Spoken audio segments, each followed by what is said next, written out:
UGiven Msimango ukhulume ngobuhlungu bokubuka izimbangi zeKaizer Chiefs, iMamelodi Sundowns ne-Orlando Pirates zidlondlobala ku-PSL ekubeni amakhosi asaqhubeka nokudonsa kanzima. iKaizer Chiefs ayikanqobi lutho olukhulu eminyakeni ecele 10 futhi phezu kwemizamo yokuguqula izinto ayikwazanga ukubuyisa umqondo wayo wokunqoba.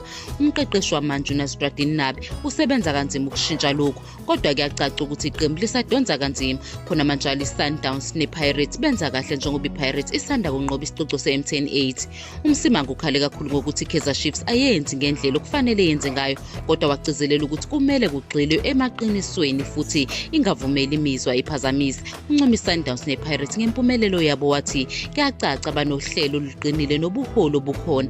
Ekugcineni umsimango ukholwa ukuthi iKaizer Chiefs kumele igxile kokushoda kuyona, isebenze ukuzithuthukisa kunokuthi ikhathazeke ngokuthi amanye amaqembu asuke enzani.